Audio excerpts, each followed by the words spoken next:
Вы смотрите новости в прямом эфире, в студии Сергей Михедов. Здравствуйте, коротко о главных темах. В лесах Якутии фиксируют 60 природных пожаров. Выезды на природу ограничат в районах республики. Тем временем в Намском Улусе люди начали восстанавливать лес. Там выращивают и пересаживают сеянцы деревьев. В Нерюнгринском районе у оленеводов началась кораллизация. В этом году из-за суровой весны ее сроки сдвинули.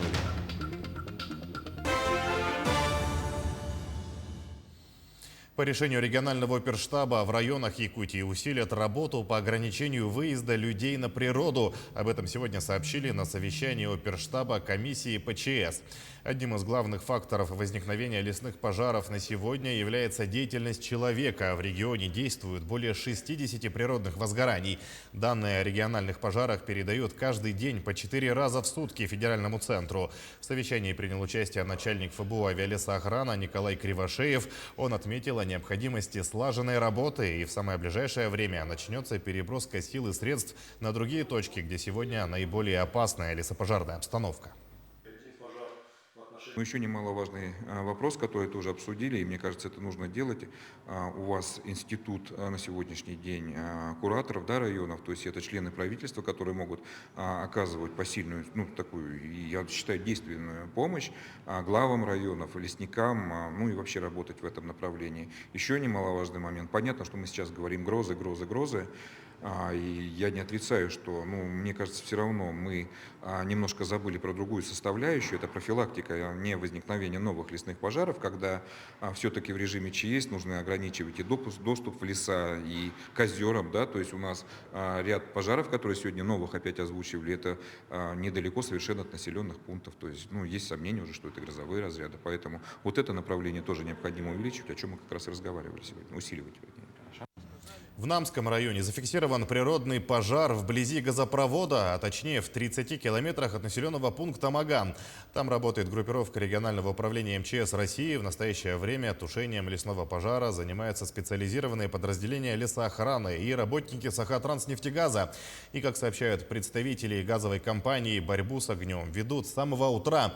Очаг возгорания обнаружил дежурный обходчик опорного пункта и сообщил в Центральное диспетчерское управление. Ситуация находится под контролем.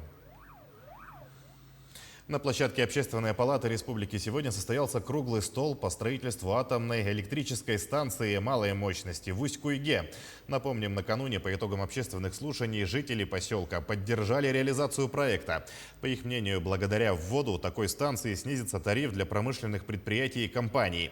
Перед тем, как принять окончательное решение о строительстве, будут проведены различные экологические экспертизы, геолого-разведочные работы. И только удостоверившись в надежности и безопасности работы станции, будет принято окончательное решение о реализации проекта в поселке.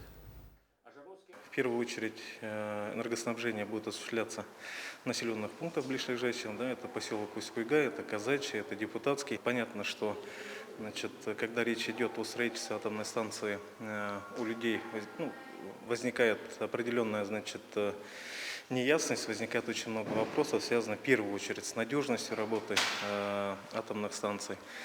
Как это все будет проектироваться, как это все будет строиться, какое оборудование там будет использоваться и как это все повлияет в том числе на окружающую среду, непосредственно на население. Если по каким-то причинам эксперты определят, что строительство данного объекта на территории поселка Усть-Куйга невозможно, реализация данного проекта не будет. Для развития района и поселка Усть-Куйга нужна промышленность, а для этого требуется много электроэнергии. Благодаря атомной станции малой мощности снизится тариф для промышленных компаний и предприятий. Реализация проекта по строительству наземной атомной электрической станции малой мощности – событие мирового масштаба, подчеркнула глава поселка Варвара Сергеева. Объект планируют ввести в эксплуатацию в 2028 году. Срок строительства 4 года, а эксплуатации 60 лет. В мае начался ремонт участка дороги в селе Хатасы на улице Каландришвили протяженностью 1350 метров. По срокам, установленным подрядчиком, ремонт должны закончить в конце октября. Но дорожники опередили сроки и уже сейчас заканчивают работу, за исключением обустройства автобусных карманов, установки знаков и нанесения дорожной разметки. Сегодня провели первый этап проверки выполненных работ. Специалисты оценили качество дороги. Все показатели соответствуют норме, стандартам и установленным ГОСТам. Значит, результаты говорят о достаточно высоком качестве выполненных работ. Все отступления в допуске и практически их нет, то есть участок дороги сделан качественно. На следующем этапе мы будем опять же проверять выполнение отдельных видов технологий. И необходимо отметить то, что в республике активно применяются новые технологии. Первый вице-премьер Дмитрий Садовников осмотрел строящуюся в городе Покровске водоочистную станцию. Напомним, новую водоочистную строят в рамках проекта «Чистая вода», нацпроекта «Жилье и городская среда». Ее планируют ввести в эксплуатацию к концу этого года. На сегодняшний день готовность объекта оценивается в 28%. Идет монтаж металлического каркаса здания, обшивка наружных стен сэндвич-панелями, возводят внутренние стены и перегородки. Закончены работы по установке свай под тепловые сети в блоке емкостных сооружений. Выложено железобетонное днище, на 20% готовы стены блока. На стройке заняты 30 рабочих. Объект идет по национальным проектам в рамках «Чистой воды». Единственный объект, который будет вводиться в этом году по нашей республике, он стоит на контроле у главы региона Александра Сергеевича, у правительства республики. Видим, что на объекте работы ведутся, но есть отставание по некоторым позициям. Но при этом есть направления, которым идут с опережением, с большим опережением. И я думаю, что мы этот объект ведем в указанный срок. Далее к эпидобстановке. Еще 95 человек заболели коронавирусом в Якутии за сутки, сообщает оперштаб. В Якутске фиксируют 59 заражений, в Мегино-Кангаласском районе 6, в Вилюйском 5. По 4 новых случая выявили в Нерюнгринском, Мирнинском и Венобелтантайском районах. В Хангаласском и Чурапчинском по 3, в Алданском, Намском и Усть-Алданском улусах 2 новых случая. Еще 1 человек заболел в Устьянском районе. За сутки лаборатории республики провели 3200 исследований на ковид. Только получившие вакцину зрители смогут посетить все мероприятия цеха Олонхо в Алекминске. Соответствующее распоряжение внесли в официальный регламент празднования. Организаторов и участников праздника также проинструктировали по проведению дезинфекции в тюсюльге и помещениях, соблюдению масочного режима и дистанцирования, исключению контакта между участниками и зрителями. Отмечается также, что из-за эпидситуации пришлось отказаться от конкурсов среди детей, включенных в культурную программу. Намский улус стал одним из первых, где начали выращивать и пересаживать сеянцы деревьев. Лесовосстановительная работа ведется на территории Эдейского наслега. Все подробности у нашего корреспондента. На данный момент в селе Идейцы ведутся лесовосстановительные работы на 3 участках с общей площадью 170 гектар, где будут высажены 340 тысяч сеянцев. По требованиям федерального закона от 1 января 2019 года, согласно которому при рубке лесных насаждений площадь должна быть восстановлена на этом же субъекте лесовосстановительными работами или лесоразведением. Работа очень трудоемкая. Начинается с того, что участок подготавливается, расчищается, убирается все мусор, захламленность с леса, очищается полосами в данном случае вот такими. И после этого производится уже высадка сеянцев. В этом году компанией ООО Recovery Group произведена закупка 100 тысяч сеянцев с Хабаровского края, имеющих сертификат на семена, из которых они выращены.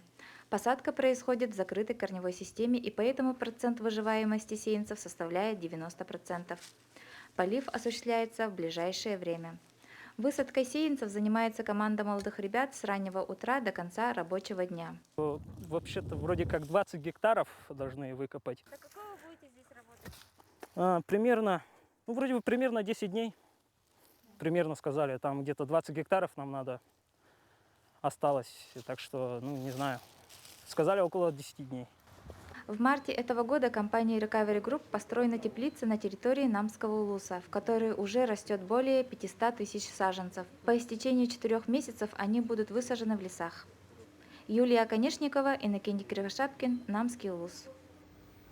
В Нерюнгринском районе у оленеводов началась корализация, это пересчет и вакцинация оленей. В этом году из-за суровой весны сроки ее были сдвинуты. Полина Долинская отправилась в стойбище узнать подробности. Пересчет оленей производится 2 раза в год, перед тем, как стада начнут сезонное кочевье. Это весеннее, но из-за половодья началось оно только в июне, когда до стойбища стало возможно добираться на подготовленном внедорожнике. Подсчет покажет, с какими показателями оленеводы перезимовали, ведь главная их задача – сохранить поголовье. В этом году, слава богу, у нас по коэффициенту мы норму выполнили. Была большая борьба с хищниками, много мы подавили волков, с медведями работаем. В основном стараемся работать с браконьерством. Корализация проходит при непосредственном участии ветеринарного врача, задача которого – следить за состоянием здоровья стада. Для этого берется забор крови и других анализов. В корализацию оленей входит взятие крови на бруцеллез, прививка против сибирской язвы, прививка против бешенства охотничьих собак. И также берем анализы. Помимо заболевания бруцеллезом, неприятности приносят и оводы. Чтобы оградить оленей от надоедливых насекомых, оленеводы устраивают дымокурни, сомнин, и ставят специальную вакцину. Миллилитр на 50 килограмм. На 50 килограмм живого. О многом другом и более подробно вы увидите в нашем специальном выпуске в программе «Испытано на себе». Полина Долинская, Сергей Козюра, Нерюнгринский район. Трансляция открытия Саха Улон-Хо будет доступна на YouTube-каналах АДВК Саха и Якутия-24. Начало 26 июня в 10:50 по якутскому времени. Республиканский праздник в этом году пройдет в Алекминском районе в эти выходные. Трансляция на YouTube-канале НВК Саха будет вестись на якутском языке на канале Якутия-24 с синхронным русским переводом. Телеканалы Якутия-24 и НВК Саха также проведут прямую трансляцию соревнований по национальному многоборью «Игры Дыгына». Прямой эфир завтра стартует в 16:00 по якутскому времени и будет длиться 3 часа. В воскресенье 5-часовое прямое включение начнется в 12:00 по якутскому времени. На ваших экранах имена всех 12 многоборцев. Напомним, соревнования пройдут на стадионе Туймада в Якутске, без зрителей. Трансляция соревнований также будет доступна в приложении Smart TV на телевизорах Samsung и LG, а также в мобильном приложении НВК Саха для iOS и Android. Наши корреспонденты продолжают следить за развитием событий. Оставайтесь на нашем канале.